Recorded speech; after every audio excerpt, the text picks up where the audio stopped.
Eu gostaria de agradecer a colega Thaís pelo convite ao Tribunal Regional Federal da 4ª Região, cumprimentar o meu colega aqui, o Edilson Vitorelli. Inicialmente, cumprimentar a todos vocês. É sempre uma alegria poder voltar para minha terra natal. Eu sou porto-alegrense e morro de saudade daqui, morro de saudade do frio.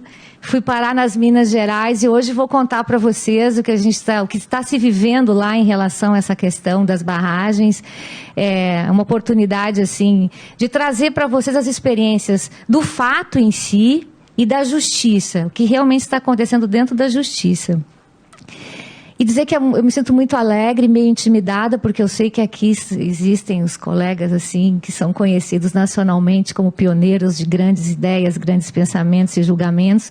E sinto muito orgulho também de ser daqui também, de coração. Então, iniciando essa minha exposição, o que eu vou trazer para vocês possíveis caminhos para o tratamento adequado desses conflitos relacionados ao meio ambiente, em especial esses rompimentos de barragens, que geram o que nós podemos chamar 3 linhas de demandas. Demandas repetitivas, demandas estruturais e demandas complexas.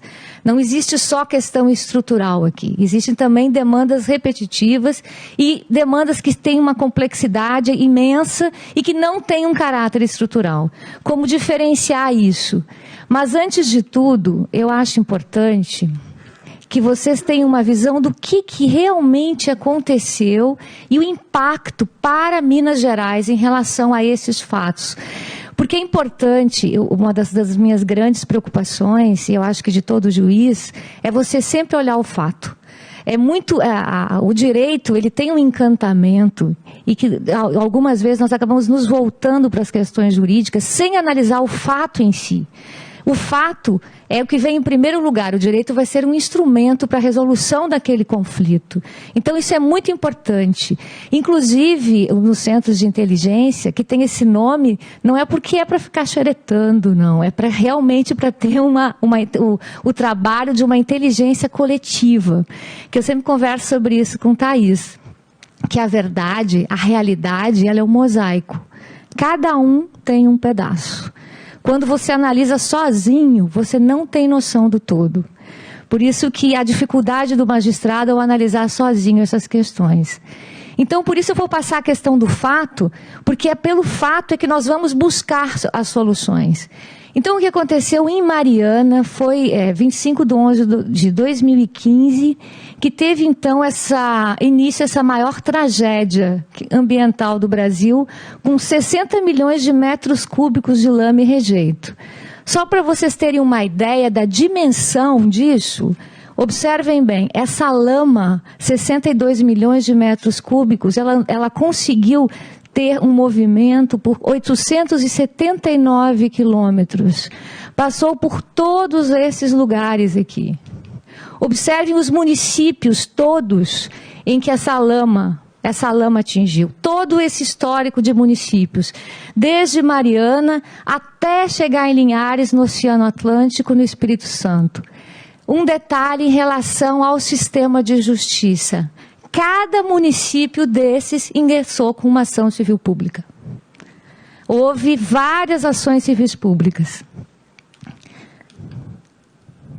Antes do desastre, esse aqui é o distrito que foi completamente tomado pela lama, de Bento Rodrigues. A imagem do município depois.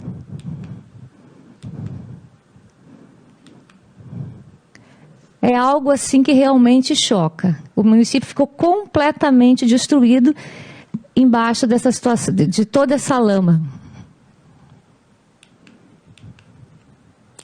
Após percorrer 700 quilômetros, esse aqui, depois de 700 quilômetros, olha o impacto da lama no mar, no Espírito Santo.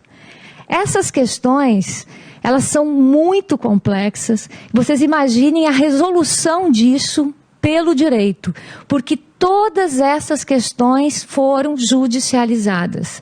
trouxeram para a justiça a resolução dessas questões. O poder público ele não conseguiu sozinho resolver essas questões. Precisou do Ministério Público, precisou do Judiciário, e nós ficamos com um problema dessa complexidade. E digo mais, lá em Belo Horizonte, Minas Gerais, nós estamos com uma bomba relógio atuando. Porque as barragens todas, elas foram criadas mais ou menos na mesma época. E elas estão envelhecendo na mesma época. E nós não temos controle disso. Nós não temos controle disso. E isso dá uma vontade de voltar para Porto Alegre, né? Dá uma vontade, porque a situação é complexa. Há um risco, inclusive, de falta d'água na capital, né? Os resultados aqui em relação a Mariana. Foram 19 pessoas mortas, 700 mil pessoas atingidas. 700 mil pessoas. Isso, nesse ponto aí, que vai depois ser apresentado o TAC Governança, não há como o Judiciário resolver esse caso de forma solitária. É impossível. Se não existir um trabalho coletivo de governança e com a participação dos atingidos, é absolutamente impossível resolver essa espécie de conflito. Vocês não concordam? Uma situação dessa magnitude, os danos foram materiais e imateriais, psicológicos. Só em Bento Rodrigues, 200 famílias perderam as casas, poluição ambiental, nascentes soterradas, impactos no PIB, municípios falidos. O juiz da causa, conversamos muito com ele, é um juiz substituto da 12ª Vara, com 2 juízes, 2 assessores e com todo o acervo da Vara. Com todo o acervo. Ele não é um juiz que está simplesmente voltado para esse caso. Então, essa é a realidade da justiça. Nós precisamos deixar isso, imaginar como trabalhar esse tipo de questão. Eu estava até conversando com o nosso colega aqui, nós não temos força-tarefa. Nós trabalhamos essas causas complexas de forma solitária e do outro, na outra ponta existem as forças-tarefas. Então, a importância de se repensar.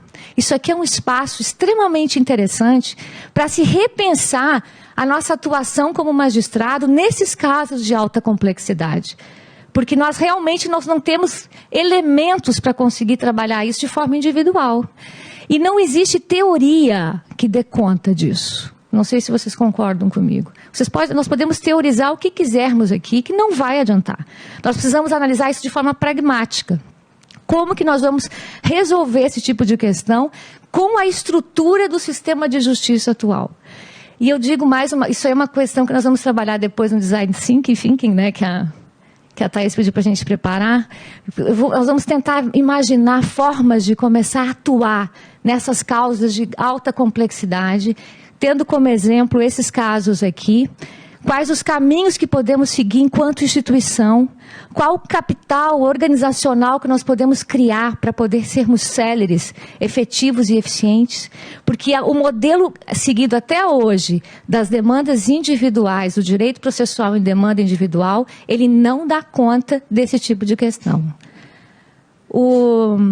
O juiz da causa, eu ia contar sobre isso, ele falou que de manhã ele recebia os prefeitos pedindo, pelo amor de Deus, para liberar valores, que os municípios estavam falidos, e à tarde recebia os atingidos em desespero também, com pessoas com interesses totalmente conflitantes. Bom, agora nós temos em Brumadinho, pensando que a situação estava sendo resolvida, lá na Vale, assim, existem várias estacas assim para você entrar dentro das minas, escrito assim: minério com sangue nunca mais. Isso aí, porque houve um projeto que minério com sangue nunca mais, depois de Mariana. Só que o sangue continua a correr, e agora de forma muito mais grave, em relação à tragédia humana. Porque 25 de janeiro de 2019, então, teve esse rompimento da barragem do Córrego do Feijão. 235 pessoas mortas, 35 pessoas seguem desaparecidas.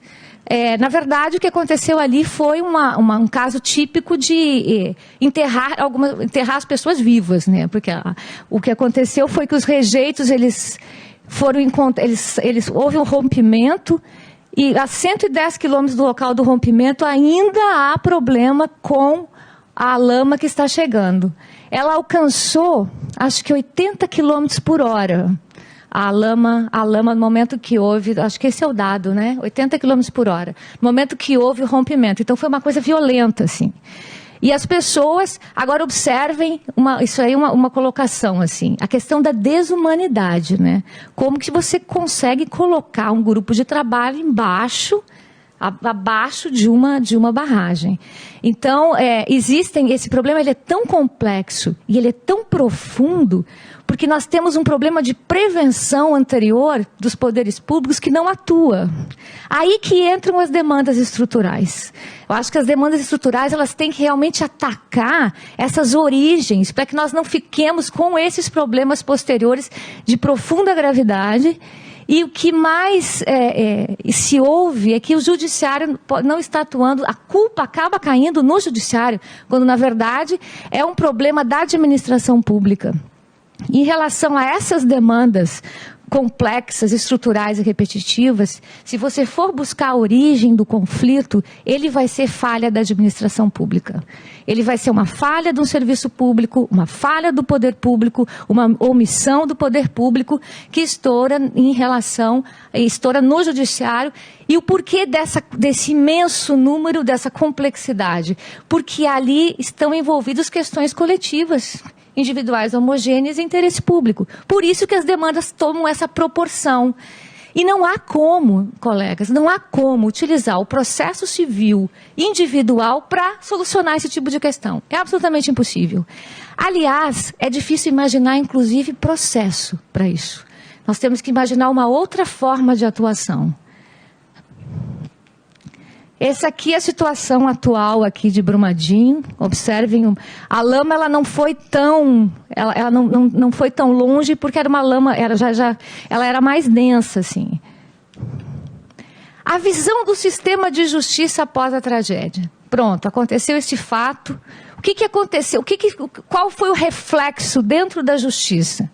Bom, na tragédia de Mariana, pelos números que nós temos até agora, são 61.387 ações no Tribunal de Justiça de Minas Gerais. São ações ligadas a dano moral, ações individuais. Essas ações elas estão paralisadas em razão de um RDR. O RDR para tentar delimitar o dano moral. Observem a função do IRDR, a primeira pergunta, sem juízo de valor. O IRDR, ele tem essa capacidade de delimitar dano moral? É possível? Nesse caso, é a única forma que se encontrou para poder suspender as ações. A história é tão tragicômica que os processos, esses 61.387 processos, acabaram ficando dentro de um prédio da Samarco, né? Porque o Tribunal de Justiça não tinha onde guardar. Então, a situação, esse é o reflexo... Exatamente, o processo ficou... Na Justiça Federal de Minas, nós não temos os processos digitalizados ainda, em sua maioria. Então, os processos de Mariana, eles são processos físicos. São processos físicos. São imensos processos de lugares e muitos... não sei se já saiu lá do tribunal aquele outro processo, mas estava um processo paralisado no tribunal até hoje. Quais as outras consequências jurídicas? Uma consequência gravíssima de Mariana, gravíssima. Um problema que nós chamamos aqui, você vai concordar comigo, são os conflitos endoprocessuais. Os conflitos que o próprio sistema de justiça consegue realizar. Por exemplo, questão de competência. Quando nós paralisamos um processo dessa magnitude de Mariana, 1 ano e meio, para descobrir quem é o juízo competente, é quase que uma decisão desumana do sistema de justiça. Nós vamos responder por isso. Eu acho que se existe vida após a morte, nós vamos nos dar mal em relação ao caso da competência. Porque, pense um pouquinho, 1 ano e meio esse processo ficou paralisado no Tribunal Regional Federal da Primeira Região, porque havia uma discussão, o que aconteceu com o processo? Isso é fato notório. O processo ele foi ajuizado em primeiro grau e foi, depois, o setor de conciliação entendeu que poderia conciliar esse processo lá no tribunal. E foi uma conciliação que não seguiu normas O Ministério Público não foi ouvido nessa conciliação, nem os atingidos. O que isso resultou? Anulação da conciliação no STJ. Aí o processo retomou para a primeira instância. Então, observem bem, nesse caso específico, um erro, eu não digo erro, vamos dizer que é um conflito endoprocessual. Nós chamamos isso para ficar uma palavra bonita. Porque, na verdade, é um conflito que ele não é um conflito fático. Ele é um conflito dentro do processo que foi capitaneado pelo sistema de justiça. Então, isso é uma coisa importante que nós podemos começar a pensar que uma das formas de tratar essas questões complexas, estruturais, é prevenir que esse tipo de questão aconteça. Esse tipo de questão de conflito de competência que atrase o processo, porque as pessoas, esses casos aqui, realmente esse caso de Mariana e de Brumadinho, são casos de pessoas que estão passando por um sofrimento inimaginável para nós que estamos sentados aqui estudando hoje. É algo muito profundo. Quando você é retirado do seu local de vida, quando você é retirado de toda a sua história, porque são pessoas simples, que moravam em lugares paradisíacos, elas são retiradas daquela situação, são colocadas em alguns hotéisinhos, em algumas coisas, e aí lá vão vivendo a vida. Aí tem o outro lado, que é o outro lado cruel da humanidade, é que existem grupos que tentam se aproveitar desses espaços, tentando também conseguir indenizações. E isso tudo vai acabar desaguando no judiciário. O juiz precisa discernir essas questões. Então, isso é demanda complexa. Isso é demanda estrutural. Não é uma teoria. Isso é vida que desemboca dentro do judiciário e que nós vamos ter que resolver de alguma forma. Ou pelo menos, não digo resolver, ou pelo menos não dificultar mais essa situação. Como é o caso da questão do conflito de competência. Então, a questão do centro de inteligência, que é um espaço administrativo criado pelos próprios juízes de primeira instância, é um espaço interessante para você trabalhar essas questões.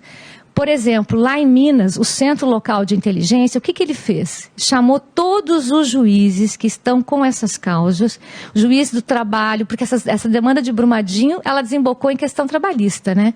Porque as pessoas que trabalhavam lá, elas têm as questões trabalhistas, têm as indenizatórias e também tem questão da Justiça Federal. Todos os juízes foram chamados para que nós possamos trabalhar, criamos um grupo, Poder Judiciário Integrado, para que pelo menos nós, entre nós mesmos, não comecemos a discutir questões de competência e que possamos aproveitar as provas produzidas de uma justiça para outra. Isso é perfeitamente possível juridicamente, considerando a nova reforma do CPC. Nós temos a questão da cooperação judicial. Esse é um espaço para as nossas forças-tarefas. É uma forma de também conseguirmos atuar de forma efetiva, eficiente, sem causar mais conflito dentro dos processos. Então, observem bem. Aconteceu isso aqui em Mariana, o processo ficou um ano parado, e após a fixação da competência é que começou o processo a andar na 12ª vara. Agora, houve outra questão complexa, porque houve uma ação civil pública de 20 bilhões, depois a ação civil pública do Ministério Público Federal de 155 bilhões. Eu acho que é a ação com o maior valor que existe no Brasil, né? Acho que não existe outra ação com esse valor. E fora as outras pequenas ações civis públicas que eu falei dos municípios, que foram ingressando uma a uma. Então, essa é a complexidade sistêmica. O que foi feito aí? Foi feito o seguinte, todas essas outras ações, elas foram integradas dentro dessas duas, os temas, para que se pudesse dar um andamento. Porque não havia como o juiz, sozinho, andar com todas essas ações de forma independente, uma a uma. Vocês imaginaram a situação?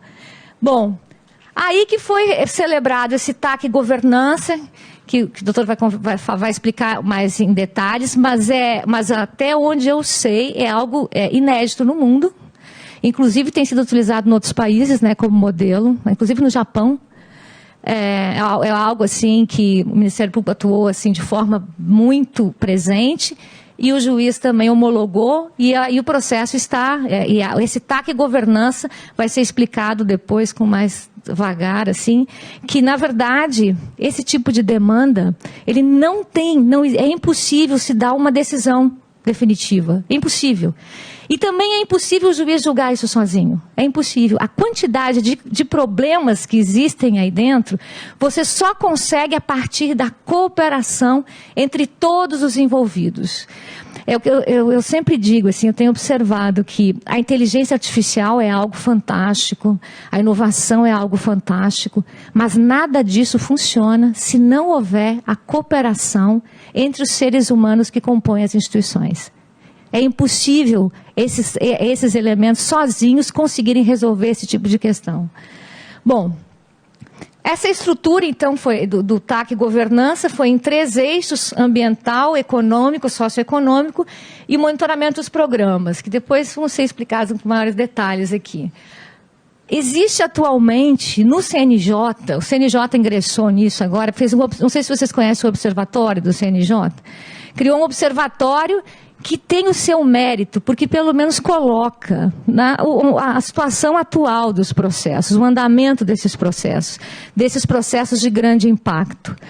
E essa cooperação, o ponto principal que eu coloco em relação a esse caso de Brumadinho e de Mariana é que realmente nós precisamos tratar a questão da prevenção em relação a esses conflitos todos que irão surgir em decorrência desses casos complexos. Porque o que acontece? É uma coisa interessante. É muito claro, assim, quando se processualiza um fato, ele se torna algo incontrolável. Incontrolável. E ele gera dentro de si outros conflitos. A processualização é uma coisa muito complicada. É importante que nós, até porque o nosso sistema de justiça, ele não tem estrutura para receber mais processos. Ele não tem estrutura para ser efetivo. Não é possível você... Não há essa questão, não sei quem falou anteriormente, eu concordo plenamente, que nós temos essa questão numérica de você extinguir número de processos, rapidamente, vários processos. Na verdade, que nós precisamos mudar o nosso conceito de magistrados, isso é uma coisa que eu tenho assim com muita tranquilidade, é tentar resolver o conflito subjacente que gera aquela demanda. Porque se você não resolve o conflito, você jamais vai... O conflito ele é infinito. E em relação a essas questões aqui, é importante também ter o discernimento. Os conflitos reais, isso é outra complexidade. E os conflitos que são criados, que eu chamo de demandas predatórias. Existe e dentro desse caldo de sofrimento, de dor e poder econômico envolvido e vários interesses, nós precisamos discernir esse tipo de ação. Porque, do contrário, você não pode ter o mesmo tratamento de uma para outra. Então, é importante, eu acho aqui que eu deixo assim como mensagem inicial, é muito importante essa união da justiça para a resolução dessas matérias, desses temas. Porque a questão das competências, ela divide o mesmo fato. Você não consegue resolver o conflito subjacente. Então, a cooperação entre as justiças, a análise da questão como um todo, o trabalho também envolvendo a sociedade através de várias formas, não é só a questão da conciliação, é a questão da mediação, mas, acima de tudo, da prevenção. Você pode, quem sabe, não atrapalhar e tornar isso menos conflituoso.